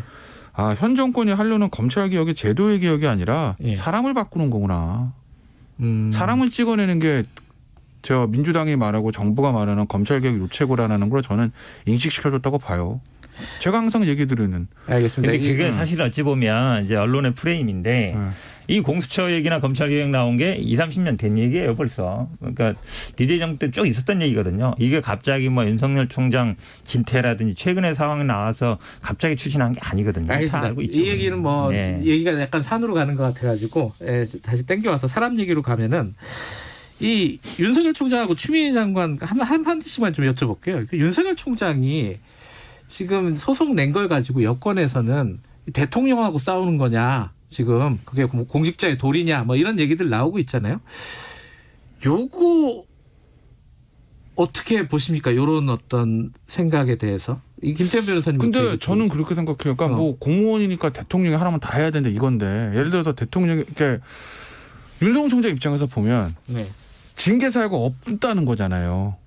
총장 입장에서 보면 나는 잘못한 게 없는데 자기 입장에서 보면 예. 내가 예전에 다른 검사들처럼 무슨 뭐 사생활에 큰 문제가 있는 것도 아니고 무슨 돈을 받은 것도 아니고 명백한 불법이 없고 내가 잘못한 게 없는데 네. 어쨌든 장관이 나를 찍어내기 위해서 전환리를 쳐서 징계 의결에 났고 예. 나는 이걸 부당하다고 생각하니까 법적으로 다투는 거 아니겠습니까? 예를 들어서 정치적으로 네. 대통령이 뭐 이렇게 징계하기 전에 하루는 총장 불러서 총장님 이렇게 하니까 주장관도 뺄 테니까 당신도 빼쇼. 임기가 2년 있어서 해임은 안 되지만 당신이 물러나줬으면 좋겠습니다. 네. 이렇게 정치적인 해결을 할 때 총장이 싫은데요? 임기 2년인데 하고 버텼다. 그러면 여당이 말하는 이건 대통령이 정치적으로 풀려고 하는데 네가 이렇게 버틴 게 맞냐라는 얘기가 맞을 수 있지만 예. 이건 법적인 문제예요. 징계가 절차도 위법하고 사유도 위법하고 부당하다고 하기 때문에 예. 그러기 때문에 윤 총장은 다툰다는 거예요. 그 어제 윤 총장 했던 그 변호사 했던 그 얘기는 어쨌든 최종 사인은 대통령이 한 거니까 네. 소장 쓸 때 그 다투는 처분은 대통령의 처분이거든요. 네. 그러니까 대통령에 대한 소송 맞다라고 이제 표현을 한 건데 그거는 피고는 이제 법무부 장관이 되는 거고 대통령은 아니고 법상. 근데 이제 여당은 이걸 아마 대통령한테 항명하는 윤 총장이라는 모습을 좀 만들고 싶겠죠. 근데 민주주의 사회에서 무슨 제왕 전제 군주제도도 아니고 그렇지 않습니까? 알겠습니다. 부당하다고 하면 다 근데 저는 현 변호사님 얘기 좀 말 자체로 들어보죠. 모순적이라고 봐요. 왜냐하면 두 가지 정도 얘기했는데, 그러니까 윤석열 총장이 지난번에 그랬죠. 뭐 메신저에 보내서 임기 채우라고 했다. 네. 그 다음에 징계 얘기 나올 때도 대통령의 의사가 확인되거나 뭔가 언급이 있으면 자기 물러나겠다는 취지로 말한 거거든요. 네. 그러니까 저는 근데 대통령의 언급이라는 게 반드시 뭐 물러나라. 그건 어찌 보면 임기제랑 안 맞는 거죠. 근데 징계를 한 거에 대해 제가 하는 걸로 저는 의사표시했다고 보거든요. 그러면 임명 지금 자꾸 언론에서는 뭐 해임하라 그러는데 사실 해임권은 없어요. 지금 없죠. 없는데 어쨌든 불러서 뭘 했으면 되지 않느냐. 저도 뭐 그거 자체가 오히려 뭐 해임을 압박하는 수단일 수 있다고 보거든요. 지금 어쨌든 법적인 절차를 공언했기 때문에 그 수는 갈 수밖에 없다고 봐요. 그리고 또 하나가 이제 반대되는 약간 동전의 앞뒤 같은데 이 추미애 장관 이제 사의 표명을 했잖아요. 이 추미애 장관 앞으로 이건 이제 현 변호사님 추미애 장관이랑 또 잘 아시니까 앞으로 아니, 어떻게 뭐 되는 어떻게 할 것까지는 제가 모르겠고요. 전화해서 물어를 보시고 근데 뭐 글쎄 일각의 언론처럼 아마 서울시장 생각은 별로 없지 않을까 개인적으로는 그렇고. 아, 그래요? 예. 그다음에 뭐 정치인이니까 정치는 당연히 계속 하시겠죠. 네. 뭐 당연히 뭐 정치인들은 대권에 관심 없다고 하면 거짓말일 것 같고요. 네. 그 사이에 뭘 할까는 고민하실 것 같아요. 뭐 총리를 할 수도 있고 아니면 다른 뭐 역할을 하실 것 같긴 한데 뭐 5선 하셨고 당대표 하셨으니까 그 이상의 어떤 역할을 바랄 것 같습니다. 그럼 대선 아니에요? 그러겠죠 당연히. 어떻게 생각하십니까? 뭐 하시든지 뭐. 관심이 없어요. 아니 관심 없는 게 아니라 국민 야당 입장에서는 추 장관이 서울시장을 나온다든지 속된 말로 대선을 나온다든지 크게 두려운 카드가 아닌 거죠. 왜냐하면 추 장관이 지금 이 사태를 거치면서 얻은 것과 잃은 것을 생각해 보면 얻은 것은 핵심 지지층한테 엄청난 지지를 받은 건 맞아요. 그러니까 사실 어떻게 보면 법무부 앞에 그 꽃바구니들 크게 그걸 대변하는 거 아니겠습니까? 그러니 만약에 서울시장 경선 또는 대선 후보 경선을 하면 좋은 성과가 나올 수도 있죠. 왜냐하면 당내 경선이라는 건 핵심 지지층 의사가 중요하니까. 근데 국회의원 선거도 아니고 서울시장 1,000만입니다. 그다음에 인구 대통령 5천만이에요. 유권자는 그건 안 되지만 어쨌든 인구수로 하면. 이 광역단위 큰 선거에 있어서는 이기기 위해서는 제일 중요한 거는 비호감도입니다. 저 뭐 국민의힘이 총선 지고 지방선거 중에 핵심 지지층 없어서 그래. 다 있어요. 국민의힘도. 근데 그 비호감도가 너무 높아서 그걸 못 넘어서 결국 지는 거거든. 전국 단위 선거에서. 그렇게 보면 추 장관에 대한 지금 중도층에서의 또 비호감도가 워낙 높다고 저는 보기 때문에 서울시장이든 대통령이든 뭐 나와서 당내 경선에서 핵심 지지층 가지고 경선 통과하세요. 올라오세요. 국민의힘 속에서 웃고 있을걸요. 제발 장관님 올 4월에 볼 수 있기를 아니면 내년 5월에 볼 수 있기를 이거를. 알겠습니다. 이 궁금해서 이건 두 분의 의견이 좀 궁금해서 여쭤보는 건데 집행정지 이제 신청을 했잖아요. 그렇죠. 징계 관련해서 추미애 장관이 아니라 윤석열 총장이 이거 어떻게 될까요? 이게 이건 이제 두 분이 약간 변호사 입장에서 이렇게 진영이 아니라 이게 법이나 이런 것들 지금 판례나 이런 것들을 살펴보면은 예상을 한번 좀 들어보고 싶어가지고 현 변호사님 어떻게 예상하세요? 이 얘기 제가 뭐 며칠째 하고 있는데요. 좀 쉽지는 않아요 판단이. 보통 근데 뭐 집행정지가 일반적으로는 행정에서 많이 받아주는 편이고 지난번에 직무배제도 받아줬잖아요. 받아줬죠. 그런 면에서 그러니까 결국은 이제 긴급한 회복할 수 없는 긴급한 손해나 아니면 긴급한 필요성 이런 걸 보는 건데요.